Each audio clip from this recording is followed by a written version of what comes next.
around us, and so compelling you never miss the fact there's no melody, is a music that is all beat, strong beat, and talk. It's rap music, and it sounds like this. That's the Sugarhill Gang, whose records have sold millions of copies. The audience for rap music is really growing, and its use has broadened beyond mere entertainment.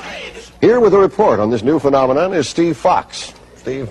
Hugh, even though rap music has been discovered by everybody from advertisers to educators to politicians, many people know it because of one of the year's best-selling records.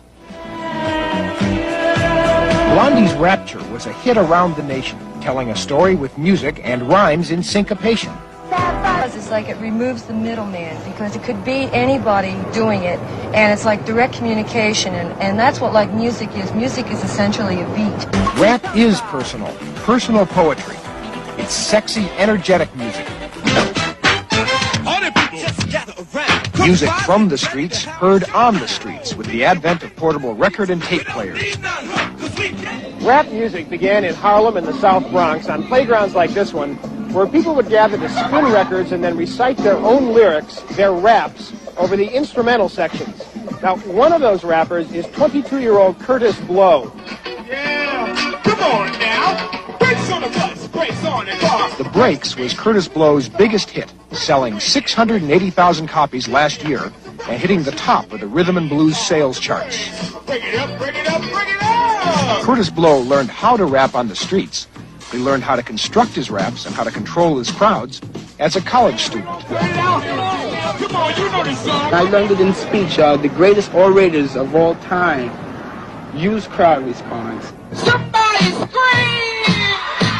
Break down! Rising young rappers like Kurtis Blow may be the newest stars of pop music, but the origins of rap date back hundreds of years. Break it up, break it up, break down! Went out on the front porch walking around. Stories in rhyme have traditionally been common among the black poor in the Deep South. Face, combed his head. Next thing he wanted to do, slip in my bed. In the interaction between black preacher and congregation lies the roots of the call and response form of most rap songs. The scat singing of the jazz greats comes from the same tradition, as does the verbal virtuosity of musical giants like James Brown.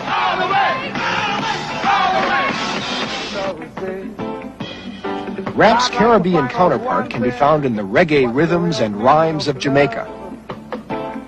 People, what we need to do is to understand each other.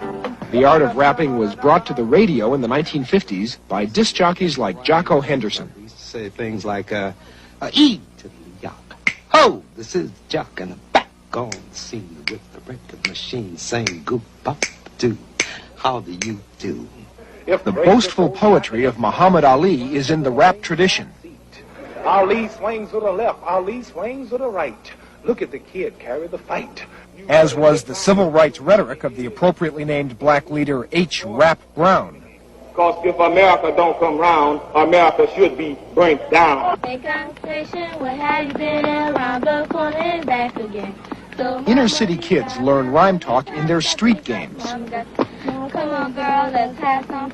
Rap music is a form of self-assertive boasting, a bold... It's a very American sort of thing. But these are very literary in a way. In the way that Mark Twain's short stories were full of tall tales. It's always been a part of what's been happening. There's not much. You got to understand, this comes from a culture where you don't have much to begin with. So how well you use words and put them together, that defines how well you can stand up and walk down the street. Rap music may have been around for years, but the first rap music festival was held only recently at this armory in Harlem. Thousands came here to dance and prance, talk and gawk, and rap with the rappers. This is the Mean Machine, a father-son rapping team. Wayne and Charlie, America's only all-wood rapper.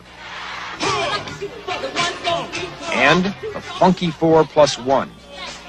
She's the one. You don't necessarily have to understand the words in order to get into the spirit of rap. You just say, I said a hip hop, the hip to the hip hip hop. You don't stop the rap until the bang bang boogie. Say jump the boogie. Now what does it mean? You know, but it hits you a certain way, and that's what it means. Rap music is often heard on city streets blaring from the big boxes, portable radio and tape players. The big boxes are so much a part of the rap scene that Madison Avenue uses rap commercials to sell the boxes.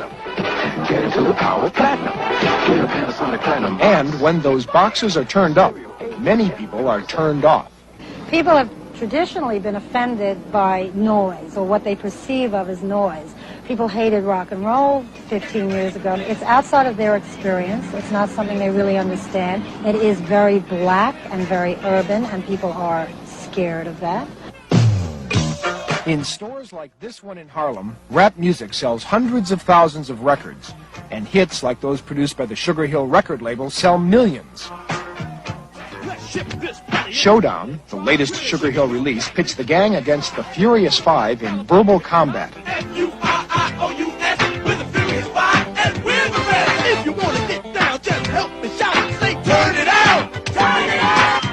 Rap also inspires physical competition. This is called breakdancing, or breaking. Like rapping, it's a competitive display of style, dance as a form of ritual warfare, as the breakers, in this case the Rocksteady crew, try to outdo each other. Competitions between rival groups of breakers have occasionally been misinterpreted by the authorities as gang warfare. It was in January in 1980. We got a call there was a riot in progress at a subway station.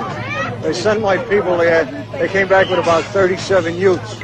And in interviewing the kids, we found the word we were rocking coming up an awful lot. We wanted to find out what kind of a riot was going on.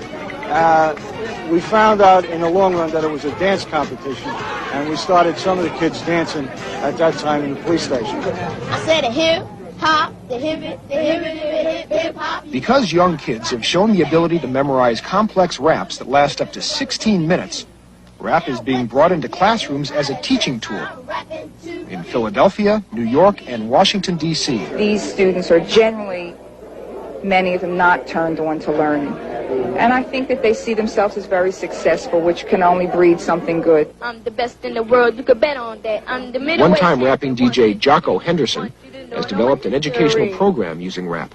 Rap can be used to teach history. For example, the Declaration of Independence is the right to stand on your own. The country wants to walk instead of crawl, make decisions all alone. America is about to be born, you see. The persuasive power of rap has even been utilized to motivate voters in the Boston area. Rap has its satirists as well. This preppy rap was seen recently on Tom Snyder's Tomorrow Show. I live on the Upper East Side in a townhouse with a staff. I got a live-in maid, a butler and valet who lays out my clothes and draws a bath. Even English hard rock groups like The Clash are beginning to add rap songs to their act. Well, it's not a black music phenomenon. We've had records that have been #1 in countries throughout the world where there is no black folks. Okay, there's nothing but white folks in Poland and South America, Europe. Come on, everybody, participate. Rap is likely to influence popular music for years to come. It has tremendous staying power because it lets ordinary people express ideas they care about in language they can relate to, put to music they can dance to. Not everyone can sing, but anyone can rap. Rock on, don't stop.